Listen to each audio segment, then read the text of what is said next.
A polícia está, nesse momento, investigando um outro caso que intrigou os teresinenses, porque as imagens de câmeras de segurança mostram a violência de um acidente que matou um homem que estava em uma motocicleta, num trecho de grande movimentação da nossa capital. E as imagens são impressionantes. E a principal prova da polícia também neste caso. Deixa eu falar ao vivo com a repórter Gorete Santos, que traz detalhes a respeito do acidente ontem na zona sul da capital. Gorete.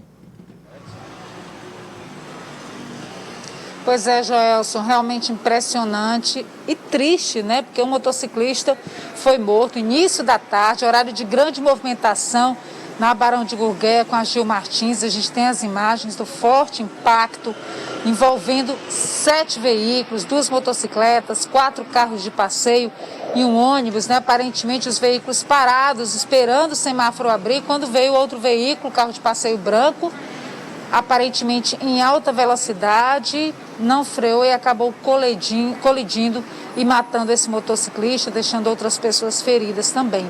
Vale lembrar que já é o 4º acidente grave registrado só esta semana aqui na capital. 3 motociclistas mortos. Na segunda-feira, um outro motociclista na BR-316 foi atropelado também por um veículo. Um outro morreu na região norte da capital. Enfim, uma semana realmente de trânsito com efeitos bastante trágicos. A gente vai tratar desse assunto agora com o diretor de operação e fiscalização da S-Trans, Coronel Jaime Oliveira, está conosco, fazendo primeiro uma avaliação desse próprio acidente de ontem, Coronel Jaime, né? Inclusive foi feito teste de alcoolemia, segundo a CIPETAM, o motorista não estava alcoolizado, mas todo mundo se pergunta nesse momento o que teria provocado aquele acidente. Ele não parou, né? O semáforo fechado, vários veículos parados, aguardando a abertura, e ele veio atrás e acabou de forma muito trágica, né? Boa tarde, ouvintes da Cidade Verde. Na verdade, a gente reputa aquele acidente, né, até pelas imagens que a gente vê, como um acidente gravíssimo, né? Haja vista as circunstâncias em que ele ocorreu. Até porque, pelas imagens, a gente percebe que o ônibus inicialmente parou em função da sinalização semafórica que está no tempo vermelho, e foram parando os outros carros atrás do ônibus. E por fim, o motociclista que foi a óbito, onde é que ele parou. Então a gente vê pelas imagens que o condutor do veículo branco que deu causa ao acidente, ele desenvolvia numa velocidade incompatível com aquela via, até porque na Barão, naquele trecho, só é possível transitar com velocidade máxima de 60 km. Ele vinha, em relação a essa velocidade da via, numa velocidade altíssima, né? Com certeza não obedeceu às regras de circulação, de trânsito da via. Haja vista que, pelas imagens, o carro deveria vir numa velocidade bem acima dos 60 km. Ele não vinha com a menor atenção para com a condução do veículo, até porque ele colidiu com o motociclista numa situação livre, ou seja, ele não empregou nenhuma frenagem naquele veículo. No momento do impacto, do momento do deslocamento até o impacto com o motociclista, e a perícia que vai dizer isso aí vai determinar as circunstâncias em que ele cometeu o acidente, mas a gente já vê, e pela experiência que nós temos e conhecimento que nós temos, que ele bateu na traseira da motocicleta sem aplicar nenhuma frenagem. Daí porque o motociclista foi a óbito no local do acidente de trânsito.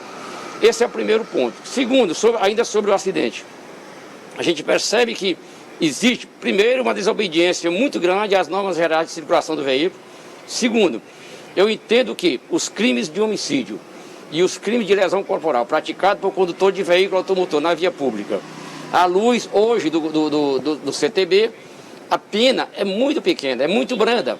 Muitos deles, caso das lesões corporais, né, leve, média, até grave, são apenas convertidos em penas alternativas de 6 meses, de pagar 6 meses de frequentar ou dar expediente num órgão público, às vezes em cestas básicas, que eu vejo isso com talvez um incentivo a essa prática. Com o advento até do projeto de lei 326/2019, que foi aprovado pelas 2 casas, Câmara do Deputado e do Senado, está indo agora para a Presidência da República para ser sancionado pelo nosso presidente. Eu creio, né, que não haverá veto, penso eu, que com certeza absoluta, acidente desse tipo, dessa grandeza, como esse que aconteceu ontem, as pessoas irão pensar 2 vezes. Haja vista que sairá do homicídio culposo, neste caso aí, quando ele estiver comprovadamente, que não sei ainda se é o caso desse caso de ontem, sob efeito de bebida alcoólica ou drogas, né? Que aí ele vai responder à luz do Código Penal, vai ser um crime doloso e que ele pode ser apenado, né, à luz do Código Penal, ou seja, essa circunstância de culposamente vai sair, né?